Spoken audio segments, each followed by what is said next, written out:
നിങ്ങൾ എങ്ങോട്ടേക്കാ? ഞാൻ കോങ്ങാറ്റ പോവുക. സമയമായിട്ട് വണ്ടി പോകുന്നില്ല. നിങ്ങൾ ചോദിച്ചാൽ നിങ്ങൾ വണ്ടി വിടുന്നുണ്ടോ? അദ്ദേഹം ഒന്ന് ഇങ്ങോട്ട് വന്നോട്ടെ. ഞാൻ കൃത്യസമയത്ത് ഓഫീസിൽ എത്തേണ്ടതാ. അദ്ദേഹം വന്ന് കയറി കഴിഞ്ഞാൽ പിന്നെ ഞാൻ പറപ്പിച്ചോളാം. പറപ്പിക്കണ്ട, ഓടിച്ചാ മതി. അവനോട് കേറാൻ പറ. അയ്യോ, അദ്ദേഹത്തോട് ഞാൻ പറയുന്നത് പറയെടുപ്പ് പോലെ നിർത്തി നിർത്തി പോകാനാണ്. ഞങ്ങൾ വല്ല കാളവണ്ടിയും പിടിച്ചു പോയിക്കോളാം. നീ ചിരിക്കണ്ട, നീ ചിരിക്കാറാമ്മ ഞാൻ പറയാൻ കേട്ടോ. ഞാൻ മുന്നോട്ട് കൊരങ്ങ വണ്ടിയിൽ തുണിയിലാണ്ട് ഒത്തിരിക്കുക. ആരെന്ന് പറഞ്ഞാലും ശരി, അദ്ദേഹം വരാതെ വണ്ടി വിടാൻ ഒക്കൂല. അല്ല, അദ്ദേഹം വരാൻ താമസം ഉണ്ടെങ്കിലേ ഞാൻ പോയി ഒരു ചായ കുടിച്ചോണ്ട് വന്നാലോ? ഇദ്ദേഹം ചായ കുടിക്കാൻ പോകുമ്പോഴേ അദ്ദേഹം വന്ന് കേറിയാലോ? എന്ത് ചെയ്യും? നിങ്ങളൊന്ന് വിളിക്കുന്നേ. വലിയ വലിയ ആളുകളെ വലിയ വലിയ കാര്യങ്ങൾ സംസാരിക്കുമ്പോൾ വിളിക്കാൻ പാടില്ല. തെറ്റാ. You understand? ഇതാ കണ്ടോ. പിന്നെ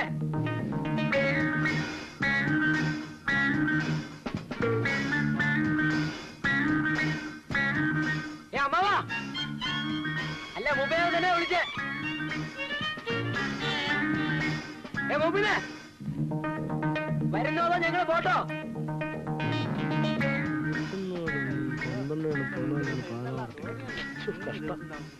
ആർക്കാടാ എത്ര ധൃതി? അത്ര ധൃതി അല്ലെങ്കിലേ ഒരു എയറോപ്ലെയിൻ പിടിച്ചങ്ങ് പോ. എയറോപ്ലെയിൻ എക്കാത്തിനല്ലോ കാശ് നീടല്ലേ? കാശ് തന്നെങ്കിൽ നിന്റെ സൗകര്യത്തിൽ തുള്ളണോ? എന്റെ ബസ്സാണെങ്കിൽ ഞാൻ പറയുമ്പോ ഓടും, ഞാൻ പറയുമ്പോ നിൽക്കും. ഇങ്ങനെ പോയാ ഓടി ഓടി ഒരു ദിവസം നിൽക്കും. നിന്റെ കരുനാക്കരുന്ന് വിളക്കല്ലേ? നീയൊക്കെ ഈ പൊലിഞ്ഞ വേഗത്ത് ഈ മരുഭൂമിയിൽ കൂടെ തെക്ക് വടക്ക് കാണുന്ന ക്ഷീണിക്കണ്ടെന്ന് വിചാരിച്ച് മുതലാളി ഒരു ബസ് വാങ്ങിച്ചിട്ടപ്പോ ശപിക്കുന്നോടാ. ഇവനെ ഒന്നും നിലയ്ക്ക് നിർത്താൻ അറിയാൻ പാടില്ലാഞ്ഞിട്ടല്ല. പെസക് സെന്ററാ, ഉടക്കിയ വണ്ടിക്ക് അതിന്റെ കേട്. അങ്ങനെ ഒരുത്തരം പേടിച്ച് വണ്ടി ഓടിക്കണ്ട. ഇവൻ എവിടുത്തെ ടിക്കറ്റ് എടുത്തിരിക്കുന്നത്? ഇവൻ മണ്ണൂരില്ലേ? മണ്ണൂര്. ഞാൻ കോങ്ങാട്ടേക്കാ. കോങ്ങാട്ടേക്ക് എത്രയാ ചാർജ്? അത് ഏനം പോലെ വാങ്ങിക്കും. 50 പൈസ. 50 പൈസ. 50 പൈസ കൊടുത്തവനെ ഇറക്കി വിടെ.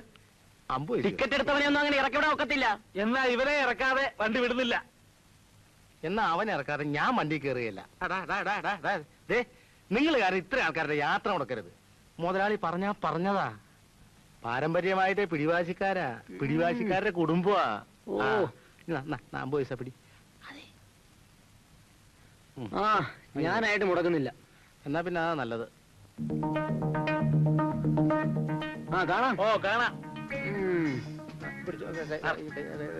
വേണ്ടേ?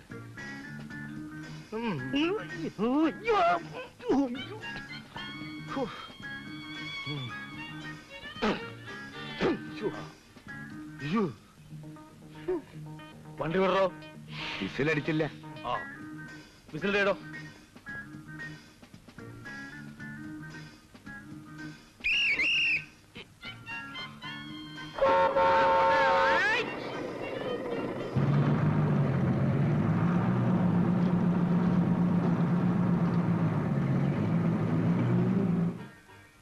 ഉദ്ദേശിച്ച സ്ത്രീധന തുക കിട്ടാത്തതുകൊണ്ട് തന്നെയാണ് ഇവന്റെ കല്യാണം ഇത്രയും വൈകിയത്. എന്നാലും 5 ലക്ഷവും ഒരു കാറും എന്നൊക്കെ പറഞ്ഞാൽ. കുവൈറ്റിൽ 2 പോഷ് ഫ്ലാറ്റുകൾ, 3 ബെൻസ് കാറുകൾ, 9 ബോട്ടുകൾ, അങ്ങനെ പലതും സ്വന്തമായി ഉണ്ട് എനിക്ക്. അതങ്ങ് കുവൈറ്റിലല്ലേ? അതുമല്ല, ഇത്രയൊക്കെ സൗകര്യങ്ങളുള്ള സ്ഥിതിക്ക് കുറച്ച് രൂപയ്ക്കും ഒരു അംബാസഡർ കാറിനും വേണ്ടി കല്യാണം എന്തിനാ മാറ്റി വെക്കുന്നത്? 4 ആള് ചോദിച്ചാൽ ഞാൻ എന്ത് സമാധാനം പറയും മിസ്റ്റർ തങ്കപ്പൻ നായർ? പിന്നെ ഈ സ്ത്രീധനം എന്നൊക്കെ പറയുന്നത് സ്റ്റാറ്റസിന്റെ പ്രശ്നമാണ്. സ്ത്രീധനം മേടിച്ച് സമ്പാദിക്കാനൊന്നുമല്ല.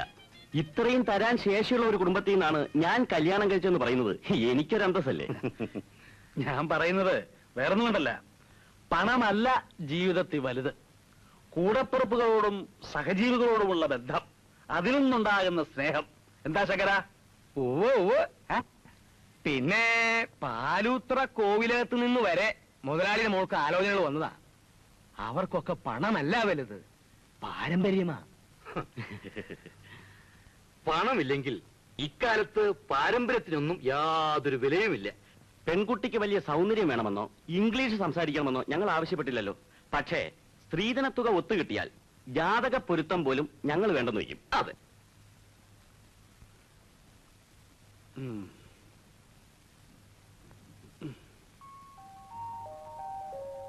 ഏതായാലും ഞങ്ങളൊന്ന് ആലോചിക്കട്ടെ.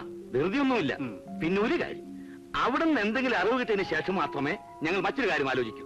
അത് ഞങ്ങളുടെ വാക്ക്. അല്ല, പയ്യന് പെണ്ണിനെ ഒന്ന് കാണണ്ടേ? എനിക്ക് നിർബന്ധമൊന്നുമില്ല. പിന്നെ നിങ്ങൾക്ക് നിർബന്ധമുണ്ടെങ്കിൽ പെണ്ണിനൊരു ഫോട്ടോ ഇങ്ങോട്ട് അയച്ചേക്ക്.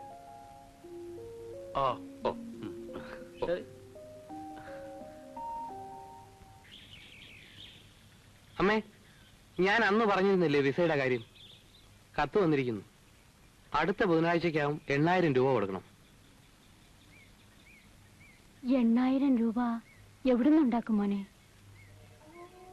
പണയം വെക്കാനും വിൽക്കാനുമായി ഇനി എന്തെങ്കിലും ഉണ്ടോ ഇവിടെ? ഇത്രയും നല്ലൊരു ചാൻസ് എന്തായാലും കളയരുത്. ഞാൻ ഏട്ടനോടൊന്ന് പോയി ചോദിച്ചാലോ? അത് വേണ്ടമ്മേ. അതെന്താ? അമ്മാവന്റെ കയ്യിൽ നിന്ന് കാശ് കിട്ടിയാ കടിക്കോ? ചോദിച്ചാലും അമ്മാവൻ തരില്ല. അത് ചോദിച്ചു നോക്കിയാലല്ലേ അറിയാനൊക്കൂ. അമ്മാവന്റെ കാര്യമായതുകൊണ്ട് നേരത്തെ അറിയാം. ഇത്രയും കഷ്ടപ്പാടൊക്കെ ഉണ്ടായിട്ടും ഞാൻ ഇതുവരെ ഏട്ടനെ ശല്യപ്പെടുത്തിയിട്ടില്ല. കാര്യം പറഞ്ഞാൽ ഏട്ടൻ തരാതിരിക്കില്ല. അമ്മയ്ക്ക് അങ്ങനെ ഒരു വിശ്വാസം ഉണ്ടെങ്കിൽ ചോദിച്ചു നോക്കൂ. അപ്പോ 8,000 രൂപ ഞാൻ തന്നാലേ അച്യുതന് ഗൾഫിൽ പോകാൻ പറ്റൂ. അത്രയല്ലേ ഉള്ളൂ. തൽക്കാലം നിന്റെ 8,000 രൂപ ഇല്ലാത്തതുകൊണ്ട് നീ നിന്റെ സ്വന്തം ചേട്ടനോട് ചോദിക്കുന്നു. അത് തെറ്റല്ല. ചേട്ടന് 8,000 രൂപ നിന്നെ സഹായിക്കാനുള്ള കഴിവുണ്ട്, അല്ലേ? ഇല്ലെന്താ പ്രശ്നം? എന്താ അച്യുതാ, പ്രശ്നം വല്ലതുണ്ടോ? അപ്പൊ പിന്നെ പ്രശ്നമൊന്നുമില്ല. എന്നാ പ്രശ്നമുണ്ട്. സാവിത്രി, നിന്നെ സൃഷ്ടിച്ചതും എന്നെ സൃഷ്ടിച്ചതും ഈശ്വരൻ. ആ ഈശ്വരൻ തന്നെയാണ് എന്നെ പണക്കാരനാക്കിയതും നിന്നെ പാവപ്പെട്ടവളാക്കിയതും. എന്താ അതിന്റെ കാരണം? എന്തോ ഒരു കാരണമില്ലേ? ഉണ്ട്. ഓരോരുത്തരുടെയും കയ്യിലിരിപ്പിന്റെ ഫലം. സത്യം പല്ലി കളിച്ച കേട്ടില്ലേ? സർവശക്തനായ ഈശ്വരന് പോലും നിന്നെ സഹായിക്കാനുള്ള മനസ്ഥിതി ഇല്ലെന്നിരിക്കെ ആ ഈശ്വരനെ മറികടന്നുകൊണ്ട് ഞാൻ എന്തെങ്കിലും ചെയ്താൽ എന്തായിരിക്കും അതിന്റെ ഫലം? ഈശ്വരൻ എന്നോട് പറയും, എടാ തകപ്പ, സ്വന്തം ഇഷ്ടപ്രകാരം കണ്ട തെണ്ടിയുടെ കൂടെ ഇറങ്ങിപ്പോയ ഒരുത്തിയെ ഞാൻ ശിക്ഷിക്കാൻ നോക്കുമ്പോ നീ അവളെ രക്ഷിക്കാൻ നോക്കുന്നോടാ തെണ്ടി. നിന്റെ സകല സ്വത്തുക്കളും നശിച്ചു പോട്ടെ. അങ്ങനെ എന്റെ എല്ലാ സ്വത്തുക്കളും നശിച്ച് ഞാൻ പിച്ചപ്പാറ എടുക്കുന്നത് നിനക്ക് കാണണോടി സാവിത്രി?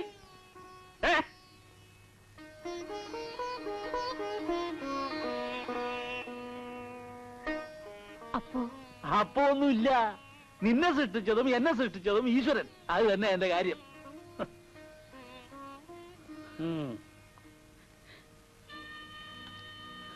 നാത്തോനെ വരൂ, അത്താഴം കഴിച്ചിട്ട് പോവാം.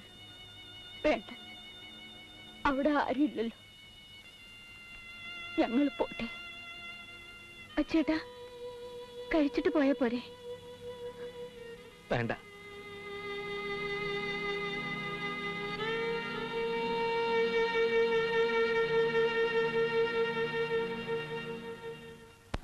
ഇനി ആരാ ടിക്കറ്റ് എടുക്കാനുള്ളത്? ടിക്കറ്റ് ആരാ ടിക്കറ്റ് ടിക്കറ്റ് ടിക്കറ്റ് എടുക്ക. ഒരു വേറ്റുമൽ. എന്നുമേൽ വേറ്റുമൽ. വേറ്റുമേൽ. ടിക്കറ്റ് ടിക്കറ്റ് തരാവിടോ. ടിക്കറ്റ് തരാനുള്ളതല്ലേ, ഞാൻ ഇവിടെ ഒന്നും വിട്ടു പോവില്ല. അപ്പൊ ഇവിടെ എവിടേക്കാ? ഒരു കാഞ്ഞാമ്പറം. കാഞ്ഞാമ്പറം 1.5 രൂപ. 1 രൂപ എന്നാലും മതി കേട്ടോ. 1 രൂപ മതി. അപ്പൊ ടിക്കറ്റ് എഴുതൂല. അതെന്താ? അത് ടിക്കറ്റ് എഴുതിയാൽ മുതലാളിക്ക് പോകും കാശ്. ഇതിപ്പോ 1 രൂപ എനിക്കും 50 പൈസ സാധാരണക്കാരനായ യാത്രക്കാരനും. ഈ നാട്ടിലും സോഷ്യലിസം കൊണ്ട് മാഷേ. ആ സോഷ്യലിസം കൈയോടെ പിടിക്കാനാ ഞാൻ ടിക്കറ്റ്. എന്തിനാ എന്താ കാര്യം? ആർക്കൊക്കെ ടിക്കറ്റ് കൊടുത്തില്ലാന്ന് എനിക്കൊന്ന് മനസ്സിലാക്കണ്ടേ? താനാരാ? എന്നെ മനസ്സിലായി. അതുകൊണ്ടല്ലേ ചോദിച്ചത്. എന്താ ടിക്കറ്റ് പരിശോധിക്കാൻ ഞാനെന്താ ചെക്കിംഗ് ഇൻസ്പെക്ടറോ? മാഷേ, നിങ്ങൾ തലയെ കൂടി മുണ്ടിട്ട് ഒരു CID പോലെ കയറി വന്ന് ഞാൻ ശ്രദ്ധിച്ചു കേട്ടോ. അതുകൊണ്ടല്ലേ അഭ്യാസം കണ്ടി കൊച്ചു കൊള്ളോ. പിന്നെ എന്റെ ഡ്യൂട്ടിക്ക് അർത്ഥം വരച്ചാണ്ടല്ലോ എന്റെ വിധം മാറും. ഉള്ള കാര്യം ഞാൻ ചോദിക്കാം അയാളോട്.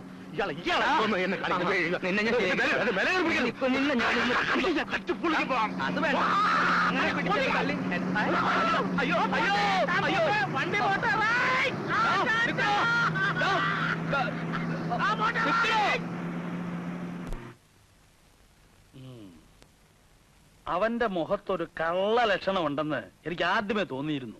എന്നിട്ട് അന്നത് പറഞ്ഞില്ലല്ലോ. ആ MLA ശുപാർശ കത്ത് കൊടുത്തു വെച്ചോട്ടല്ലേ നമ്മളവനെ നിയമിച്ചത്.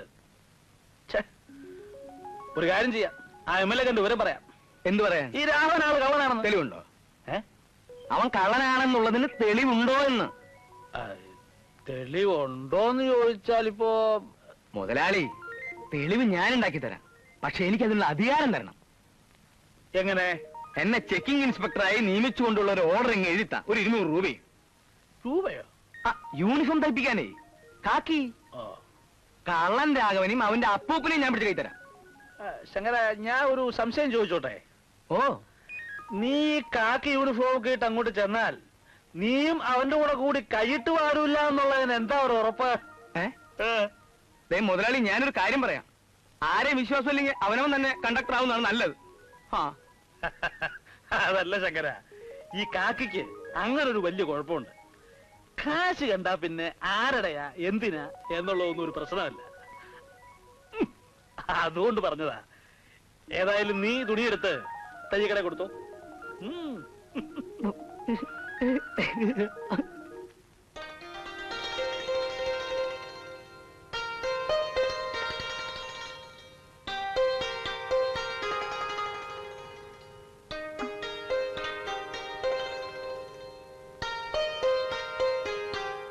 അച്ചേട്ടാ, അച്ചേട്ടാ, അച്ചേട്ടാ. എന്ത് വേണം? എന്നോട് ദേഷ്യമാണോ? അയ്യോ, ദേഷ്യപ്പെടാൻ ഞാനാര്? നിങ്ങളൊക്കെ വലിയ വലിയ ആളുകൾ, ദൈവത്തിന്റെ വരപ്രസാദം ലഭിച്ചവർ. ഞാൻ അച്ചേട്ടനെ കാണാനിരിക്കുകയായിരുന്നു. എന്താ വിശേഷം? അച്ചേട്ടനെ സഹായിക്കാൻ അച്ഛന് കഴിവില്ലാഞ്ഞിട്ടല്ല, എന്തോ അച്ഛൻ അങ്ങനെയായിപ്പോയി. അത് ഞാൻ ആരോടും പരാതി പറഞ്ഞില്ലല്ലോ. അമ്മയ്ക്കും എനിക്കും വളരെ വിഷമം തോന്നി. എന്റെ കാര്യത്തിൽ നിനക്കെന്തിനു വിഷമം തോന്നണം? അതിന് നീ ഞാനും തമ്മിൽ എന്ത് ബന്ധം?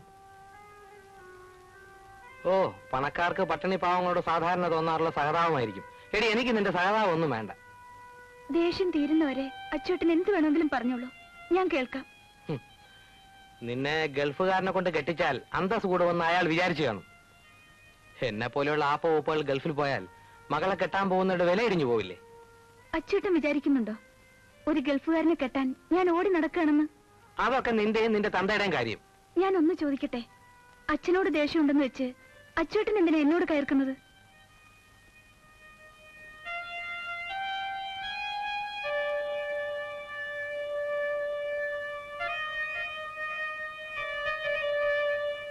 എല്ലാം എനിക്ക് ഓർമ്മയുണ്ട്. കുട്ടിക്കാലത്തൊക്കെ എത്ര സ്നേഹമായിട്ടാണ് അച്ചേട്ടൻ എന്നോട് പെരുമാറിയിരുന്നത്. മറ്റുള്ള കുട്ടികൾ എന്നെ കളിയാക്കിയാൽ തന്നെ അച്ചേട്ടൻ അത് സഹിക്കില്ലായിരുന്നു. സ്കൂളിൽ പോകുന്ന കാലത്ത് എനിക്ക് സ്ലേറ്റ് മായ്ക്കാൻ മഷിത്തണ്ട് പൊട്ടിച്ചു തരാറുള്ള ആ അച്ചേട്ടനെ എനിക്കിപ്പോഴും നല്ല ഓർമ്മയുണ്ട്. ഞാൻ എന്ത് തെറ്റ് ചെയ്തിട്ടാണ് അച്ചേട്ടൻ എന്നെ വെറുക്കാൻ തുടങ്ങിയത്?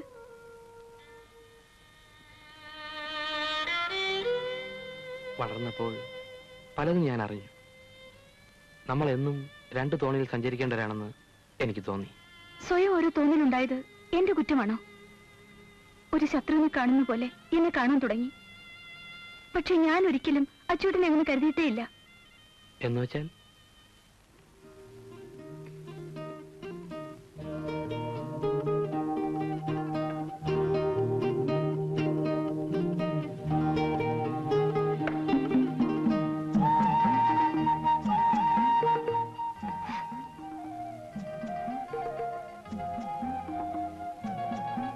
ഇത് വിറ്റോളൂ.